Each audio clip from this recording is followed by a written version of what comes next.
Om Namo Bhagavate Vasudevaya.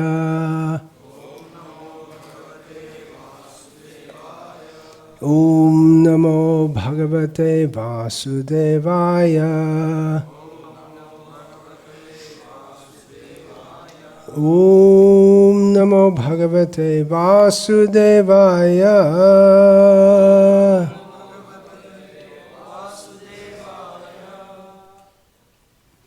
Om Jnana Timirandhasya Jnananjana Shalakaya Chakshurinmilitam Yena Tasmai Shri Gurave Namaha.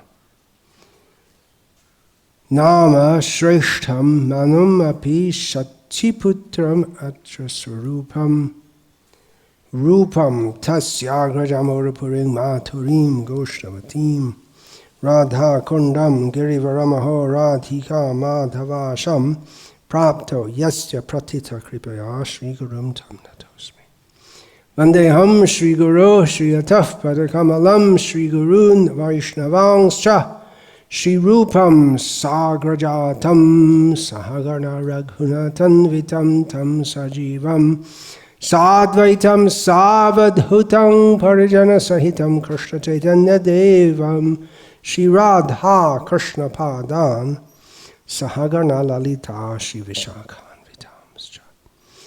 Hare Krishna, Krishna Krishna, Hare Hare, Hare Rama, Rama Rama, Hare Hare. Continuing with a discussion of various aspects of pilgrimage. And these are generic for all, whether you're going to Shiva temple or place connected with Lord Rama. Bathing. When one goes to a holy place, first one has to bathe. For men, they have to get their head shaved first. Of course, some holy places, the bath is the main thing. It's not for purification, for going to the holy place, but it is the holy place. And particularly that means holy rivers and also the holy tanks like Pushkar, Radha Kund. The rivers, they are worshipped as goddesses who have descended to this world to purify us. Physically, by bathing in the river, we become freed from perspiration and other exudations from the body, and also any kind of dirt that might have come externally on the skin. And internally we get purified by bathing in the Ganga, Narmada, all these rivers. One becomes cleansed from sinful reactions. So in that way one is purified also. But apart from the spiritual purification, there's tremendous material benefit also from the rivers, and that's why in various parts of the world, before people became very scientific and sophisticated and demoniac, rivers, especially large rivers, were worshipped everywhere because the river gives life. Without rivers, there's no life. Then it becomes a desert without the water flow. And that actually happens. That can be seen. According to geologists, may or may not be true, because we didn't see it, but they say the Sahara Desert, which covers a huge part of northern Africa, it was all previously lush green land. It's quite possible because they may give geological or atmospheric reasons, which may be correct, but also we understand that as people become more and more sinful, then all the good facilities of the earth will be withdrawn. And desert land is required to give shelter of sorts to sinful people, people who are sharing in the sinful reaction of Indra's killing Dadichi, the Brahmana. So the rivers give, materially also, the river gives life. And therefore we find, that's called, they call that the Gangetic Plain, the whole of North India where the Ganga flows, flat land, very good agricultural land, and with so many tributaries to the Ganga, and it's very fertile land, and it's all the mercy of Ganga. And similarly here, Ganga also, we find there are so many major towns along the Ganga. And similarly here, Kaveri Basin, there are so many towns along the Ganga, because it's prosperous by agriculture. The whole area is prosperous by agriculture. Nowadays the water is not coming through as much as it used to. And maybe this is a worldly observation, but maybe in this state more than any other, the agriculture is not given proper attention by the government and their policy, the state government, and their policies are killing any agriculture. Maybe more in this state than any other.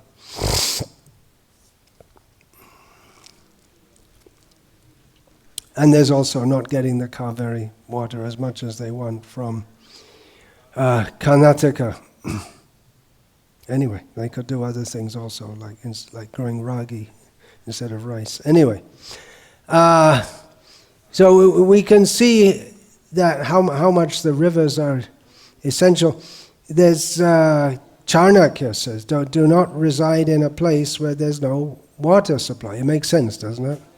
There's a good river, especially a river. Of course, the rivers, they're worshipped also as goddesses, and just like the goddess Durga, goddess of the, she can be very angry and destroy also. So the rivers also, they can destroy, especially if you live right next to them. Or then the river can flood, or the whole course can change, so the whole towns which used to be there, they can just not be there anymore. A prime example of that is Chikmagalur. Huh? Who said that? It's up in the hills. There's no big river there. Anyone? Navadvip in the time of Chaitanya Mahaprabhu was Kulia, it was called. And the original location where Chaitanya Mahaprabhu was, that is not the Navadvip town of now. That is Mayapur. But that all went under the river and came back up again. Because Ganga's like that. She changes, especially in Bengal. And even in UP also, until Pandit Nehru had a brilliant idea, or some of his advisors had a brilliant idea to, you know that? They tried to make it all straight, but as a result, they messed it up. Because and then all the water flows through too quickly, and they made a big mess by trying to improve things. So, bathing. If there's no natural body of water, then one may be made. And just like in any temple, well, here in South India, there has to be a tank, or actually more than one should be. One for the deities, and then one for the deities to bathe in, and one for the. There can be. It depends how opulent the place is. One for the people to bathe in. The pilgrims, and the bigger the better. A large body of we find that in Shastra that best for bathing is a river, a large river with fast flowing water.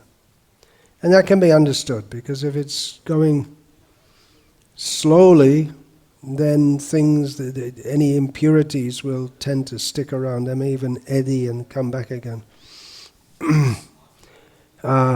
Throwing dead bodies in the Ganga, they don't stay. They go quickly, because Ganga goes so quickly. And also in the Ganga, so we're told, there's something in the Ganga that any germs or anything that come from dead bodies, within 20 minutes or something, they're finished. Some study was made. 2 hours or something like that, I can't remember.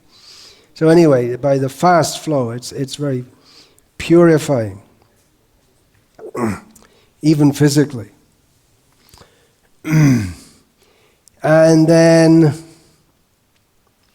a large body of water, like a lake, that's considered. Or even a man-made pond, but the bigger the better.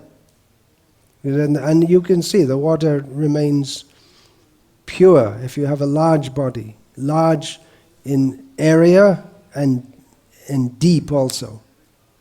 But if it's just a small pond, then if it's a very small pond, then the water tends to get stagnant, especially when there's not much rain for a long time. And then you see the ponds, they get covered with these water lilies. And they have to be maintained also.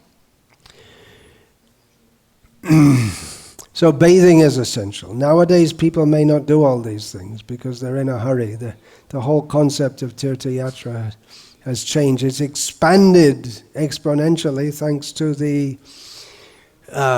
modern transport systems, but at the same time, as we find in almost all fields, and certainly the religious field, that quantity, as the quantity increases, often the quality goes down. So how to keep the balance? That's the whole thing. We want quality and quantity. We want devotees practicing seriously, many of them.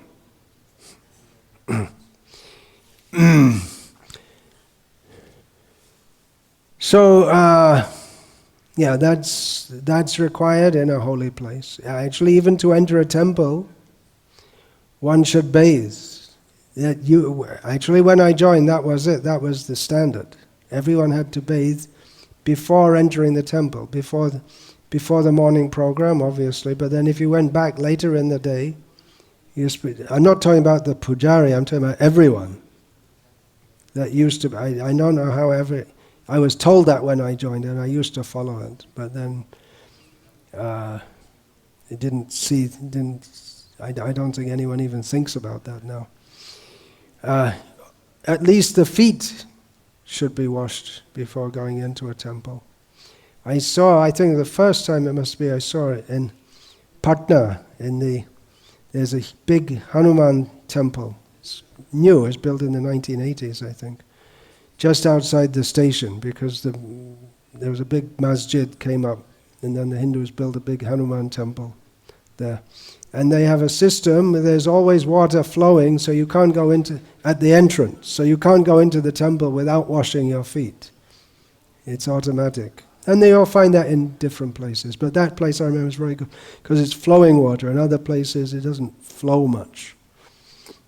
So you probably get all athlete's foot and everything from using the same water as everyone else uses. And it's not very purifying. So you can bear it in mind. But that used to be the system everywhere. And in some temples they have taps. Even some houses, it used to be there'd be a tap just outside the entrance to the house, right? So in South India at least, so people would wash their feet before going in. And now no one thinks of that, hardly. In the temple especially. Supposed to do. So that water, any water is purifying, but then if there's, just like in Sri Rangam, for instance, there's Kaveri, you immediately bathe in the Kaveri. Immediately, if one only did that, one's Tirtha Yatra would be complete. But then one goes to the temple of Ranganatha Swami. So it's like one becomes purified. Then what do you do when you're purified? Then you are eligible to go and present yourself before the Supreme Personality of Godhead. So that's could be considered symbolically also. The idea that you have to be pure before you can go God. Even physically. It's not good to go before someone in an impure state. Just to give a rough example, if a businessman he's called to meet a minister, then he won't go in a lungi. He'll put on a suit and a tie and everything like that. He should look decent and respectable in the consideration of society. So in the same way, we should present ourselves cleanly. Mental purity, that's the most important. But that's one reason we're coming before the deity. And we try to put ourselves in a state of mental purity. But it is difficult to be fully mentally pure, but it's not difficult to become physically pure. One should bathe and put on fresh cloth. That's another important point. Not the same. That's why this system of wearing Western clothing and you wear the same pants and shirt, and especially the pants day after day after day. Ugh. Yuck. Whereas in the traditional Indian culture, then every time you bathe, which is going to be 2, 3, or minimum 1 time a day, for Brahmanas 3 times a day, then you change your cloth. You wash it at the time. You can bathe in the cloth itself, and then that's one way. So actually, a much better culture altogether. The British were very smart in bamboozling the Indians into thinking that the British had a better culture which they should copy. And it doesn't make sense, even in this climate, to wear pants made out of polyester, sweating away. You just wear some cotton cloth. It's fresh and cool.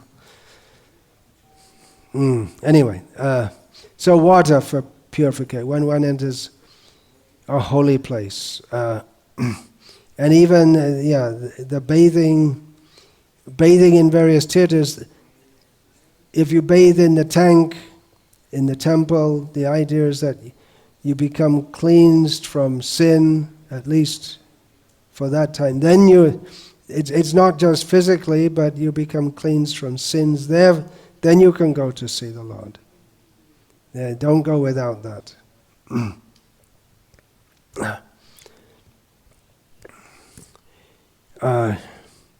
After shaving, one should bathe.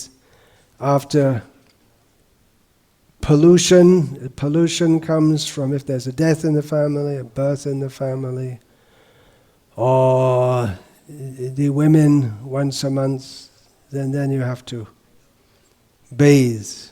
Then you become pure.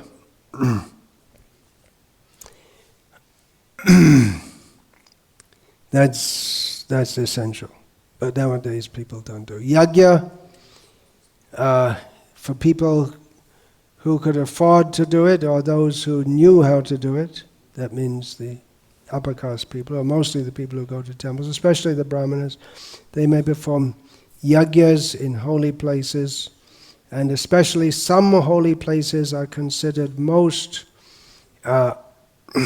auspicious for performing fire sacrifices, yajnas. Especially Prayag is considered very auspicious. But the thing is, if you perform a yajna at a holy place, you're also supposed to give in charity. Especially giving cows to brahmanas is required. But that's not done much nowadays. First of all, it's difficult to find a proper brahman, and probably the brahmanas don't want to keep cows either. The whole system has broken down. They wouldn't personally look after the cow. There would be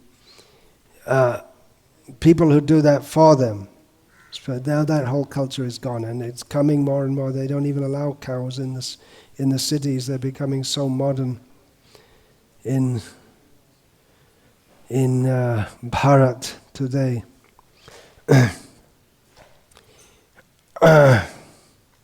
But then again, going to a holy place, many times it's said that it's more auspicious than performing a yajna. But then if you do perform a yajna, it's considered, you'll get the results so much more if you perform a yajna at a holy place. So going to the holy place in itself is more than performing a yajna, but if you do perform yajnas, then the holy place is the best place to do it. And some holy places are famous because of the yajnas, especially of Lord Brahma. Pushkara, the first place on this earth that Brahma performed. And then we have Dashashvamedha Ghat. There's both at Prayagraj and at Varanasi, where Lord Brahma performed 10 Ashvamedha Yajnas way back in the history of this earth planet. So those places are considered very auspicious to bathe because of that. On the other hand, the easiest and best yajna is Sankirtan yajna. And by even chanting the name of Krishna once, what happens? Koti Ashvamedha, what is that? Koti Ashvamedha yajna, ek Krishna nama sam, je kahe she pashandi, donde tare jam. If anyone thinks that performing 1 crore of Ashvamedha yajnas is equal to once chanting Hare Krishna, he's a rascal and is punished by Yamaraj for thinking like that. Hare Krishna! So by performing Ashvamedha yajnas, you become eligible to get the post of Indra. So now I can become Indra. No thanks. Vidhi Mahindra dis chakitayate. Well, in the estimation, yat karunya kataksha vaibhavatam tam gaurameva stuma, that Gaura, if we have even a slight glance of his mercy, then we can think the position of Indra and Brahma is no more significant or no more important than that of a little bug. Of course, if Indra comes, we'll offer him all respect, but we understand that Indra today and ant tomorrow. There's a narration in Shastra about that, how Indra was building his palace and trying to make it bigger and bigger and bigger, and then Vishnu came in the form of a Brahman and showed Indra, said, "You see all these ants? There are hundreds and thousands of ants." Indra said, "Where did they all come from?" He said, "Well, they all used to be Indras." "Really? I'm going to be an ant." Then he realized, well, maybe being Indra is not so significant after all. It is in one sense, but in another sense, Kita janma hao jatha tu adas, bahimokka brahma janme nahi more ash. Better to be born as a bug if one has the opportunity to serve Krishna. It's difficult to think how you could serve Krishna as a bug, but theoretically it's spoken. Human form of life is generally more expeditious for that. But Bhaktivinoda Thakur says, even if I get the position of Brahma, but I'm inimical to you, Krishna, I don't want it. And again, it's theoretical, because you're not going to put Hiranyakashipu officially in charge of the universe, or someone with the same mentality. So anyway, the idea is that going to a holy place One is supposed to yajna. And Srila Prabhupada wrote that in the 4th canto, one of the purports, that just as King, what was his name, performed yajnas all over the earth. Can't remember, something beginning with them. So he said the members of the International Society for Krishna Consciousness should perform Sankirtan yajnas all over the earth, one after another. We should do it. Go everywhere, perform Sankirtan yajna. So the idea of yajna is offering, as ultimately the spirit of yajna, Atmanivedana, offering oneself to Krishna. In the karma kanda yajna, you don't actually offer, it's kind of business deal. You offer something and what do I get back? So there's no question of Atmanivedana. And for the Mayavadis, there's no question of Atmanivedana. You can't offer yourself because you already are Atma. So who are you going to offer yourself to? You're already God, they think.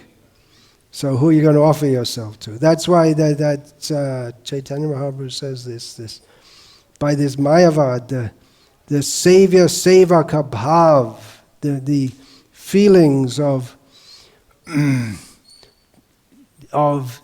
Lord who is to be served and the servant who wants to serve him, that is destroyed. Actually, that's Sri Damodar said that. That is destroyed by this impersonal conception. So yajna, the idea, offering, one should go and give something. At least the beggars are there, you can give them some paisa. They go there and they give a facility for you to give something to them. And if you're in a generous mood you think means you think you're going to get something back, but you can give, people often give apart from coins some rice and dal, uncooked, and they may give blankets and so many different things to poor people. And giving to the poor is there, especially at holy places, and also giving to brahmanas, but that's a different thing. The brahmanas, they don't come out and beg, they're not supposed to. They simply accept, and they don't show any, they're not supposed to show any eagerness or elation. Na prahrishyat priyang prapya, nodvijet prapya cha priyam. They're supposed to be, if you get something nice, you're not supposed to get elated, and if you get something you don't like, you're not supposed to get upset. So you'll find that if you give something to a brahmana, they won't even, if you say you give some money, they won't even look to see how much it is. That's proper. Whatever it is. Krishna gives, he's giving through someone, and you accept whatever it is. And you're not supposed to treat people differently according to the amount they give. Well, that's the higher level. On the other hand, we find that when kings performed yajnas, then brahmanas would come, and he'd be happy to receive them for the very, just like Bali Maharaj was performing a yajna, and one young brahmana boy came, and it's expected brahmanas will come. The king is doing so, he'll give. He's going to give profusely in charity. So brahmanas go there. They have practical needs also. They need things to live. As a young boy, one of the things Bali Maharaj offered, I can give you villages, I can give you girls. It means, I don't know exactly what that means. If he had Brahmin girls at his disposal, or maidservant girls or whatever. But so that's also required because brahmanas are expected to get married generally. And then they need things to live. And then if they have these things, then they don't have to worry. They can go on with their Brahminical activities. So it's quite a complex and interrelated culture. The yajna is particularly a time when a big king performs a big yajna. It's a particular time when he's giving.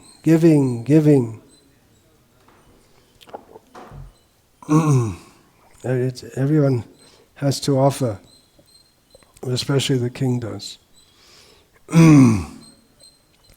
So yeah, nowadays people offer something to the deity, fruit, flower. If it's a deity of Kali, they may offer a goat or a chicken. Money is the most obvious thing. People may give rice. We'll find in our temples, when we go to count the money, there'll be some coins, some notes, and some rice. Do you get that here? People put in the box, not much. Things are changing. Bits of rice. Even some people come daily to the temple, and every day they'll bring a handful of rice. Something like that. Or some wheat grains or something like this. One can give jewels, gold, all these things. That's generally on a special occasion. I was just hearing how Prabhupada, on just signing and giving the money, whereby he himself became, in his name, the owner of the land, which is Hare Krishna land in Juhu. There were so many supporters there. And then immediately that was done, Prabhupada said, now immediately we should begin the collection. He didn't waste a moment. So Mrs. Shetty, if you know the story of Mr. Shetty with his guns, ready to kill anyone who tried to stop the reconstruction of the temple, that's a long story. So Mrs. Shetty immediately took off her gold bangles. Prabhupada said, good, gold is pure. Good, we started the collection with pure gold and not paper money. Achyutananda Swami used to travel here in South India collecting money for building temples. He was really a magnetic speaker. And he would say in the talks, he'd give a talk and then he'd say, now we're collecting for Vrindavan temple to build a temple. See, all you women have got so much gold, and the gold should be given to Krishna. And so many they take off and give right on the spot. You can do that also, if you dare. The thing is, they hardly wear gold anymore. They became modern. What else can you offer? Ghee, sweets, you offer, and you get back coconuts. In a Kali temple, you can give some of your blood, pull out your fingernail, give that. We don't do things like that, but some people do. Universal in every place of pilgrimage is puja, which minimally means a lamp. If you only offer a lamp, that's arati. Here in South India, harati, right? It means offering a lamp. It doesn't mean offering incense, water in a conch. You may do that also. We do at least we do in Gauriya Mata and ISKCON. We offer so many items. But the essential item is the lamp. And we see in Radharaman temple that they just offer, their arati is just a lamp, that's all. And that they may also not do in the hot season because it's too hot.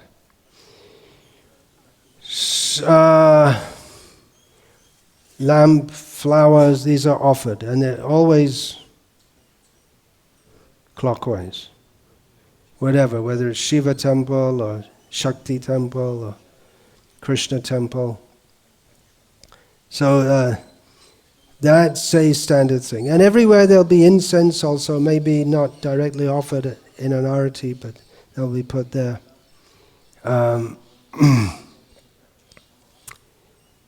In North India, there's a system of a fixed time for aratis in most temples. And it'll be somewhat long and elaborate, but here in South India, whenever people come, they'll do an arati, isn't it? And the original system is that you can hardly see the deity, not much, because there'll be just some deepam, some flame lamps, and then the archaka or pujari shows the lamp and shows the different features of the deity. Then another major aspect is prasad in every holy place. You give something and you get it back. And again, in Bengal, often people come and just before they come, they bring incense. They have this small wickerwork basket. You buy it just outside the temple. Dala. They have flowers, incense, all these things. A little clay dish with a little wick, and you can light that and put some camphor. So they just light it just before they come, and then the pujari takes and gives it back. And in an active temple, we find in our ISKCON temples also, there should always be a pujari there with the deities, because people come all the time, and all the time they want to give something. They maybe bring some fruit, and they bring a dozen bananas, and then you put the bananas at the lotus feet of the Lord and give half of them back or most of them back, something like that. And then people get prasad also. So in this way, prasad food, prasad flowers. And we find up to the present time that people, they have a great regard and faith in prasad. Pious people. If whatever it is, they throw the water from the arati, and people are very happy to get that. Then from the altar, if you I used to do the arati often at ISKCON Baroda, and then after the arati, give out flowers and tulsi leaves from the altar, and people, it's just almost like a riot, and people are pushing, they want to get it. So it's nice, they have good faith in prasad. Maha prasade govinde nama brahmane vaishnave swapam punyavatam rajan vishvasunai vijayate. People who don't have much faith, they cannot understand the value of the Maha prasad of Govinda, or of his holy name, or of the Vaishnavas. So people it's a sign of piety that they have faith in that. And unfortunately, there are people who don't like that at all. They don't want to take prasad because they're afraid. It's satanic. They think like that. I've had experience. Often you'll find, it depends where you are and what people you're dealing with, but often you'll find Muslims, they don't want to take, and they think you're trying to put a spell on them or something like that. Very unfortunate for them that their culture has spoiled them in that way. The dust of the holy place, Vraja dust especially, is very famous. It's taken almost like prasad. Put it on your head, you can bring it with you, just give to others. Just like we bring prasad from Nathdwara, Tirupati, and you distribute to others, you can take Vrindavan dust. And coming out of Mayapur also now, it's distributed widely. People can take all over the world, is Nrsimha Dev's oil, the oil that's offered for bathing him, especially on Nrsimha Chaturdashi. So much oil is used for bathing him. It's put in little bottles and then can distribute. Distribute the mercy. Even people who don't get the opportunity to go actually to the holy place or haven't been at that time, they can also share in that mercy. And we're supposed to share it, just like we find at the beginning of Chaitanya Mangal, that Devi, when she saw Lord Shiva dancing, because he'd got first of all, Narad was dancing, he got so much mercy, the prasad, and Lord Shiva said, "Did you save any for me?" Oh, a little bit in his fingernail, okay, I'll take it. Then the Shiva starts dancing, and then Devi sees him dancing. "Why are you dancing?" I got some prasad. Did you save some for me? We're supposed to distribute it. We shouldn't come back with empty hands. We should bring something for others to share. Now the main aspect of pilgrimage is the attitude. If we go like tourists, we won't get the same result as going with devotion. So devotion is the main aspect. But then devotion is not just some amorphous idea. If it was, we wouldn't need to go to it. There is a specific holy place where you go to express your devotion. And therefore there are practices like bathing and offering something to the deity, offering puja. Taking prasad is also part of devotion. It's like people, they're anxious to get prasad. They may not be hungry, but they want to get prasad because they know it's Krishna prasad, it's not ordinary food. So really the devotion is the active principle, but it requires some expression.